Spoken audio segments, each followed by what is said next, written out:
तो पहले एपिसोड में इंडिया से आइसलैंड की 22 घंटे की जर्नी और 3 फ्लाइट्स बदल के हम पहुंच गए थे रेक्याविक सिटी। अपनी ड्रीम कैंपर वैन पिक करी और वहां से निकल गए गोल्डन सर्कल कवर करने, और वो देखते देखते अब पहुंच गए थे हम साउथ कोस्ट में। और इस वीडियो में हम आइसलैंड के सदर्न एरिया की वो ब्यूटीफुल जगहें देखने वाले हैं जिनको देख के आपका भी मन कर जाएगा इस ट्रिप को प्लान करने का, क्योंकि यहाँ ग्लेशियर से लेके प्लेन क्रैश, नॉर्दर्न लाइट से लेके ब्यूटीफुल वाटरफॉल्स देखने को मिलेंगे। तो चलिए फिर जर्नी शुरू करते हैं।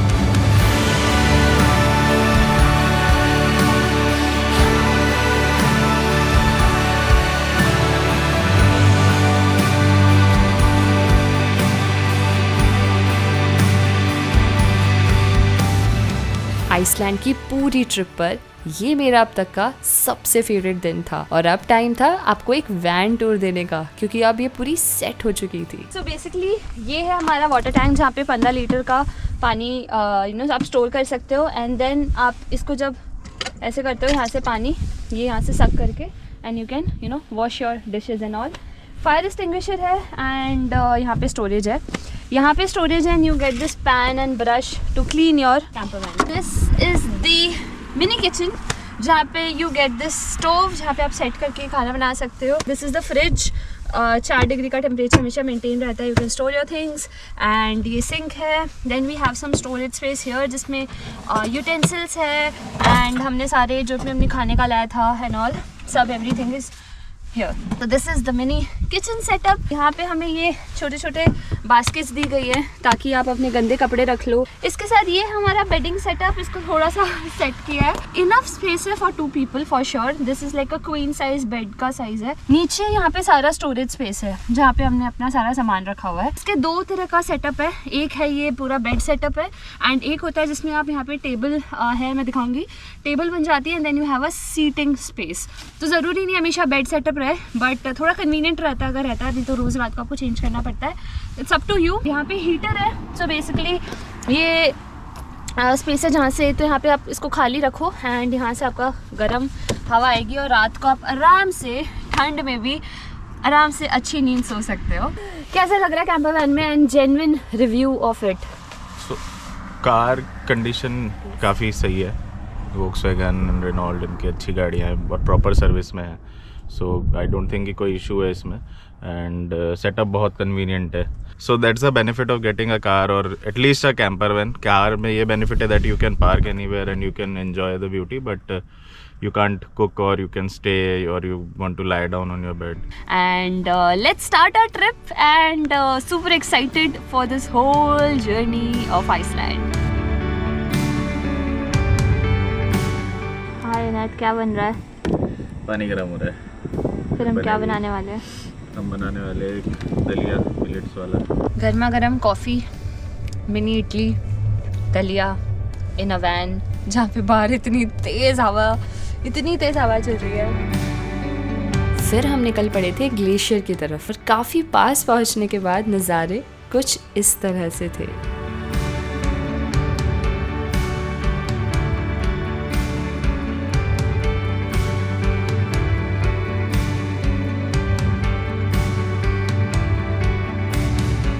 तो हम पहुंच चुके हैं ग्लेशियर लगून में। अब आ गया है टाइम फॉर द आइस के वॉक। की 2 से 3 घंटे का पूरा प्रोग्राम होता है।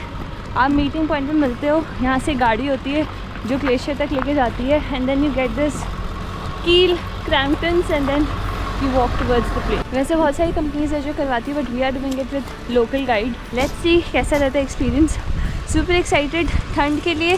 केव तक जाने का रास्ता बहुत ठंडा है, केव के अंदर इट्स वार्म, सो बट आपको प्रॉपर ग्लव्स एंड ऑल लेके आने पड़ेंगे। वैसे आप यहाँ पे 1-2 घंटा आराम से स्पेंड कर सकते हो। खाने पीने के छोटे छोटे कैफ़ेज़ बने हुए एंड वॉशरूम्स है प्रॉपर। फिर इस ट्रक जैसी साइज की गाड़ी में बैठ के हम निकल पड़े थे ग्लेशियर ट्रैक की तरफ। इस रोड पे सिर्फ लिमिटेड कंपनीज को ही अलाउड है जाना, तो आप बिना परमिशन के यहाँ नहीं जा सकते। और ये राइड काफी बम्पी होती है, वहाँ पहुँच के हमें मिल गई थी ग्लेशियर हाइक की ब्रीफिंग और यहाँ के गाइड्स काफी एक्सपीरियंस थे, तो बस वो हमारे साथ थे और रास्ते तो बिल्कुल भी इजी नहीं थे। तो नोज कवर करने के लिए बालाक्लावा तो जरूर लेके आना और सनग्लासेस भी, ताकि इतनी आइस में इशू ना हो। और 10 मिनट के आसपास चलने के बाद हमने एंट्री कर ली थी केव में। यहाँ उतरना बिल्कुल इजी नहीं था क्योंकि काफी स्लिपरी भी लग रहा था और कई कई जगह पानी था। पर जैसे ही पहली बार ग्लेशियर को देखा, नजारा कुछ ऐसा था।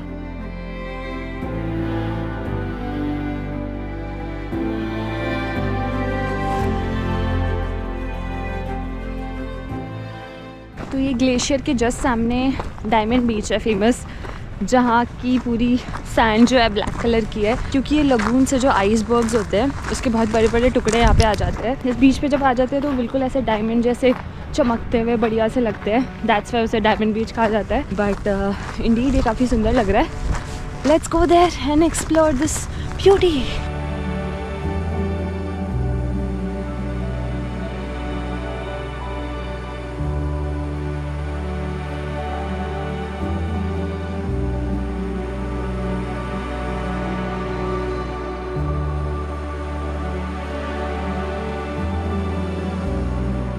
यहाँ के सनसेट की ना बात ही कुछ अलग होती थी।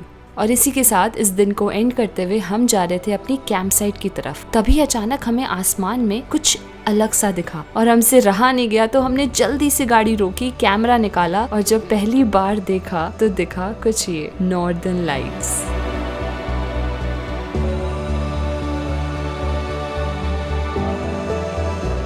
1 घंटे तक मानो हमने ये डांसिंग अरोरा देखी और खुशी की चरम में डांस करते हुए इसी एक्साइटमेंट में यही डिनर कर लिया और रात तक वेट किया।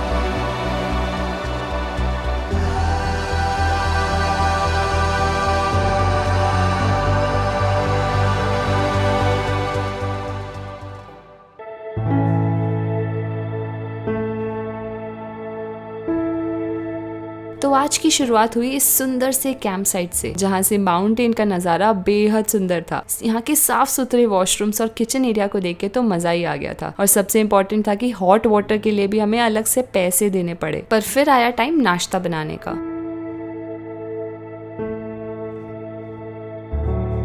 और आज हम बना रहे हैं MTR की सेवैयाँ एंड टोफू। तो विंटर्स में आप हॉफन सिटी से आगे भी प्लान कर सकते हैं अगर रोड्स क्लियर हो। हमारे टाइम पे ये काफ़ी स्नोई थी, तो हमने डिसाइड किया कि हम साउथ कोस्ट के विक सिटी को कवर करते हैं। और रास्ते में ये ग्लेशियर का अनएक्सपेक्टेड ब्यूटीफुल व्यू देख के तो मज़ा ही आ गया था।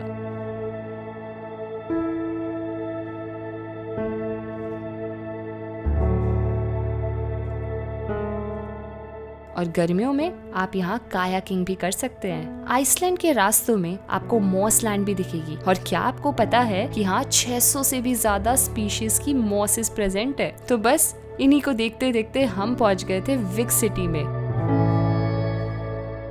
तो शुरुआत की यहाँ के फेमस चर्च से। यहाँ से पूरे शहर का नज़ारा बहुत सुंदर लगता है। अनफॉर्चुनेटली ये चर्च तो बंद था, पर बाहर एक्सप्लोर करने के बाद में टाइम हो गया था ब्लैक सैंड बीच जाने का, जहाँ की वेव्स काफी डेंजरस होती है। और इस वेव सिग्नल को देख के आपको पता चलता है कि कितनी हाई टाइड पर है और आप कहाँ तक जा सकते हैं बीच पर ये आइसलैंड का सबसे सुंदर बीच लग रहा था, क्योंकि इसका कॉन्ट्रास्ट और यूनिक स्टोन स्ट्रक्चर्स इसे और बेहद खूबसूरत बना रहा था।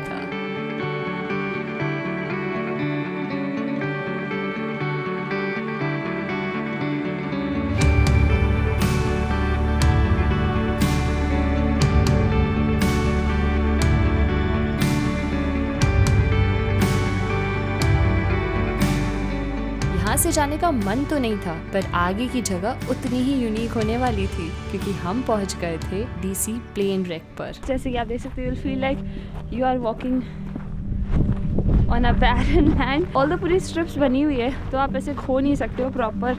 आप स्ट्रेट फॉलो करो एंड 1 घंटे में you will reach there. Let's see, visibility clear है, क्लाउडी है थोड़ा वेदर, बट आसपास के पहाड़ों के नज़ारे इसको और बेहतरीन और खूबसूरत बना रहे हैं। और कुछ देर चलने के बाद हमें दिखा कुछ ऐसा नज़ारा।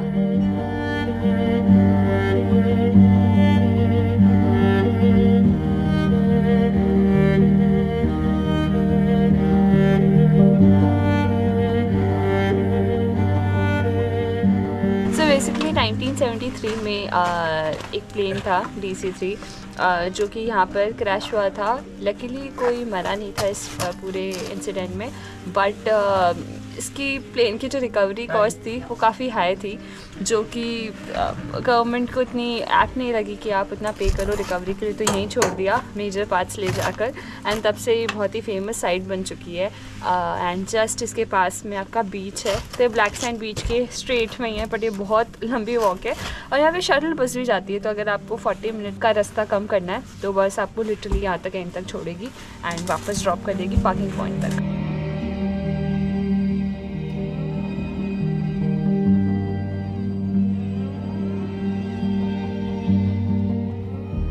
इस छोटी सी ट्रैक के बाद टाइम था आइसलैंड के सबसे सुंदर वाटरफॉल को कवर करने का। और अगर आप अर्ली मॉर्निंग या लेट इवनिंग आओगे तो कुछ ऐसा नज़ारा दिखेगा।